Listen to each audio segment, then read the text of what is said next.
अल्हम्दुलिल्लाहि रब्बिल आलमीन वल आक़िबतु लिल मुत्तक़ीन वस्सलातु वस्सलामु अला सय्यिदिल अंबियाइ वल मुरसलीन। अऊज़ु बिल्लाहिस समीइल अलीम मिनश शैतानिर रजीम मिन हमज़िही व नफ़्ख़िही व नफ़्थिही। बिस्मिल्लाहिर रहमानिर रहीम। अम कुन्तुम, या तुम थे, शुहदाअ मौजूद, इज़ जब, हज़र याक़ूब अल मौतु, याक़ूब अलैहिस्सलातु वस्सलाम को मौत पेश आई।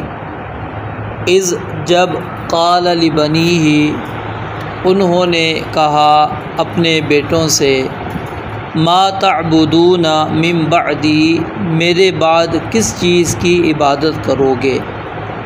क़ालू, तो उन्होंने कहा, नअबुदु, हम इबादत करेंगे, इलाहका, तेरे मअबूद की, व इलाह आबाइका, और तेरे बाप दादा के मअबूद की, इब्राहीम व इस्माईल व इसहाक़, जो कि बाप दादा इब्राहीम और इस्माईल और इसहाक़ अलैहिमुस्सलातु वस्सलाम हैं। इलाहम वाहिदा, एक ही मअबूद, व नहनु लहू मुस्लिमून, और हम उसी के लिए फरमाबरदार हैं। तिलका, ये उम्मतुन, एक उम्मत थी, क़द खलत, जो गुज़र चुकी, लहा, उसके लिए है, माँ, वो चीज़ जो कसबत, उसने कमाया, वलकुम, और तुम्हारे लिए है, माँ, वो चीज़ कसब तुम, जो तुमने कमाया, वला तुसअलून, और नहीं तुमसे पूछा जाएगा, अम्मा, उसके बारे में जो कानू यामलून, वो किया करते थे।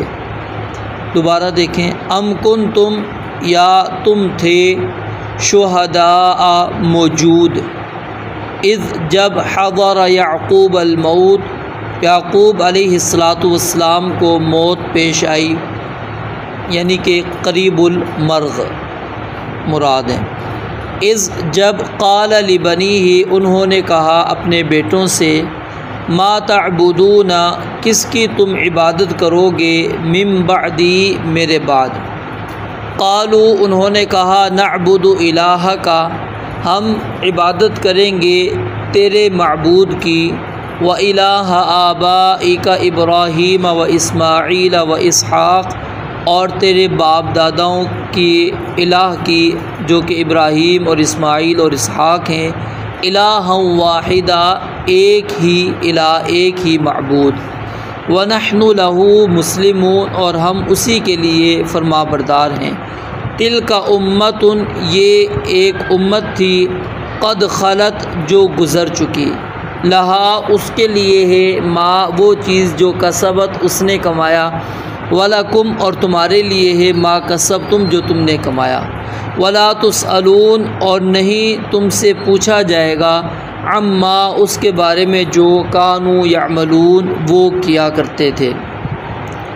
पहली आयत के अंदर अल्लाह रब्बुल आलमीन ने यहूद व नसारा और मुशरिकीन मक्का की तरदीद कर दी, जो इस बात के दावेदार थे कि हम इब्राहीम अलैहिस्सलातु वस्सलाम के पैरोकार हैं, हम उनके दीन पर चलने वाले हैं। तो अल्लाह रब्बुल आलमीन ने कहा, क्या तुम उस वक्त हाज़िर थे, मौजूद थे, जब याक़ूब अलैहिस्सलातु वस्सलाम की मौत का वक़्त करीब आया और उन्होंने अपनी औलाद को जमा कर कर उनसे सवाल किया, पूछा कि मा तअबुदूना मिन बअदी, कि मेरे बाद तुम किसकी इबादत करोगे, किसको तुम पूजोगे, किसके सामने रुकू सुजूद करोगे। तो उन्होंने कहा कि हम उसकी इबादत करेंगे जो आपका माबूद है, यानी जिनकी आप इबादत करते थे, और आपके बाप दादा इब्राहीम और इस्माईल और इसहाक़। अब यहाँ पर आबाइका का जो लफ्ज़ है, ये बाप के लिए, दादा के लिए इस्तेमाल होता है, और चाचा के लिए भी इस्तेमाल होता है। उसकी दलील क्या है कि इस्माईल अलैहिस्सलातु वस्सलाम वो क्या थे, याक़ूब अलैहिस्सलातु वस्सलाम के वो चाचा थे। ठीक है, तो उनके हकीकी जो वालिद हैं वो कौन है, इसहाक़ अलैहिस्सलातु वस्सलाम।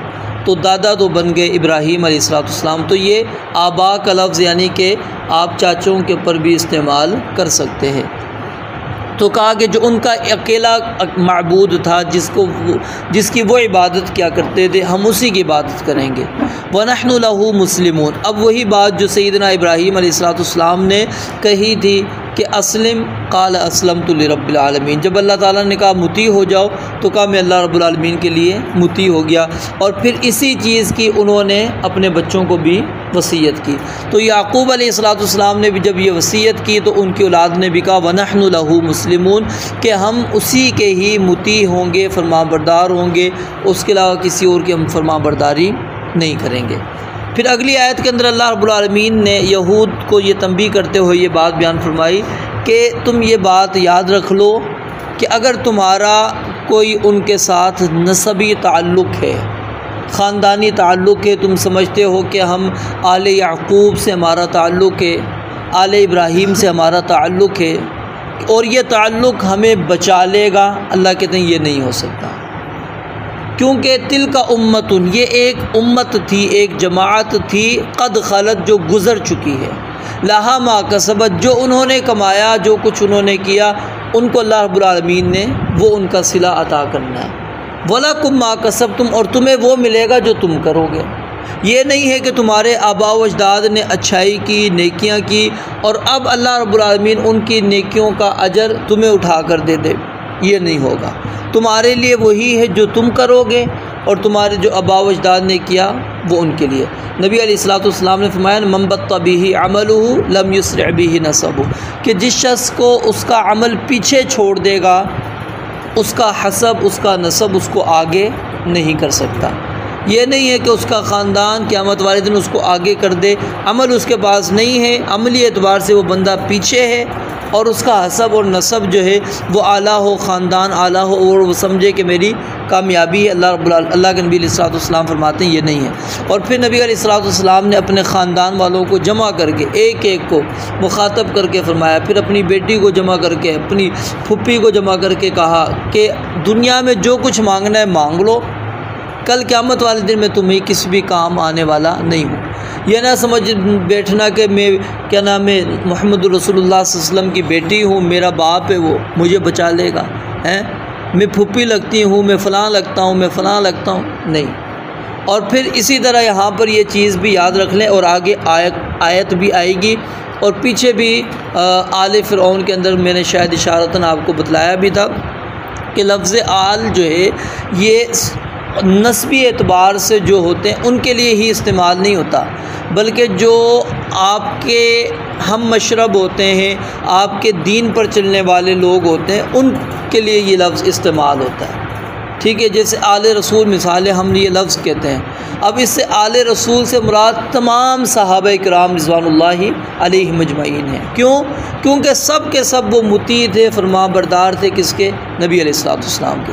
आपकी इताअत करने वाले थे, जिस रास्ते पर नबी अलैहिस्सलाम चलते थे उस रास्ते पर वो चलते थे। तो गोया कि वो आल बन गए, ख़ानदान बन गए किसके? नबी अलैहिस्सलाम के। तो यानी अहले ईमान ये पूरा एक ख़ानदान है। फ़रीक़ुन फ़िल जन्नह व फ़रीक़ुन फ़िस सईर। अल्लाह कहते हैं क़यामत वाले दिन हम दो गिरोह बनाएंगे। अब ये नहीं है कि सिर्फ वो दो गिरोह होंगे, ये सबसे बड़े दो गिरोह हैं। फिर उनमें से हर एक को अलग अलग अल्लाह रब्बुल आलमीन गिरोह बनाएगा। ठीक है, फ़रीक़ुन फ़िल जन्नह, वो जो गिरोह होगा एक जन्नत में चला जाएगा और एक जहन्नम के अंदर। अब जन्नत में जाने वाले जो गिरोह हैं उनकी भी कई जमातें हो जाएंगी। ठीक है, और इसी तरह जहन्नम में जाने वाले उनकी भी कई जमातें अल्लाह रब्बुल आलमीन बनाएंगे। तो बहरहाल अल्लाह के नबी अलैहिस्सलाम ने ये बात वाज़ेह कर दी और कुरान करीम ने भी कि इंसान ने जो ख़ुद किया होगा वही उसके काम आएगा। मन आमिल सालिहन फली नफ्सिही, जो नेकी करेगा वो उसके नफ्स के लिए है। वमन असाअ फ़अलैहा, जो बुराई करेगा वो भी उसके ऊपर है। और इस आयत को एक और एतबार से हम समझने की कोशिश करते हैं।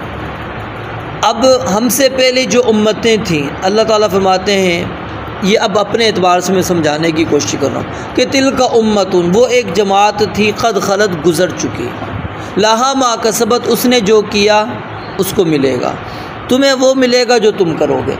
अब हम ऐसे बाज़ मसाइल के अंदर घुस जाते हैं और हम बहस करते हैं और उसका हमारे साथ ताल्लुक़ नहीं है, यानी कि ताल्लुक़ से मुराद कि वो आपकी कामयाबी या नाकामी के ऊपर अल्लाह रब्बुल आलमीन ने नहीं रखा कि आप जन्नत में उस वाक़े को सच्चा और झूठा जब तक नहीं कहेंगे तो आप जन्नत में नहीं जा सकेंगे, या आपने जहन्नम में चले जाएंगे उसको आपने गलत कह दिया, ऐसी चीज़ नहीं है। ठीक है। अब सहाबा-ए-किराम रिज़वानुल्लाहि अलैहिम अजमईन वो बशर थे, इंसान थे। अगर उनकी आपस में कोई लग़ज़शें हुई, आपस में कोई मामलात हुए हैं, तो हम उनको मौजू नहीं बना सकते। क्यों? तिलका उम्मतुन क़द खलत, वो गुज़र चुकी है, जो उसने कमाया वो उनके लिए है। और वो इतना करने के बावजूद हमारा ईमान क्या है? रज़ी अल्लाहु अन्हुम व रज़ू अन्हु, कि अल्लाह उनसे राज़ी और वो अल्लाह ताला से राज़ी। उलाइका हुमुल मुफ़लिहून, अल्लाह कहते हैं वो कामयाब हैं, वो फ़ाइज़ून। ठीक है। अल्लाह रब्बुल आलमीन ने उनको कहा उलाइका हुमुल मुमिनूना हक़्क़ा। फिर अल्लाह रब्बुल आलमीन ने क्या कहा? वलक़द अफ़ल्लाहु अन्हुम, अल्लाह ने उनसे मुआफ़ कर दिया। यानी कुरान भरा पड़ा है जो उनकी गलतियों से दरगुज़र करवा रहा है। मेरी और आपकी गलती के बारे में कोई ज़मानत नहीं, ना मेरी और आपकी कामयाबी की कोई ज़मानत है। हम अपने आप को भूल जाते हैं और उन हस्तियों के बारे में बहस करना शुरू कर देते हैं कि जिनकी ज़मानत अल्लाह रब्बुल आलमीन ने ले ली और उनको अल्लाह रब्बुल आलमीन ने कामयाब करार दे दिया। हम उनके पीछे लगकर हम कहते हैं कि नहीं, उसमें वो हक़ था, वो बातिल था, उसने सही किया, उसने गलत किया। ये हमारा मौजू नहीं है। तारीख़ के अंदर चीज़ आ गई है, बस तारीख़ की नज़र से आप पढ़ के चले जाएं। अब उसके अंदर मज़ीद अगर आप घुसेंगे तो क्या होगा? आपका अपना ज़ाती नुकसान होगा, सहाबा-ए-किराम पर कुछ नहीं पड़ने वाला। इसकी एक मिसाल जो बयान की जाती है ना, कि चाँद की तरफ रुख करके आप थूकते हैं, ऊपर मुँह करके, तो थूक वापस आपके मुँह पर ही आएगा।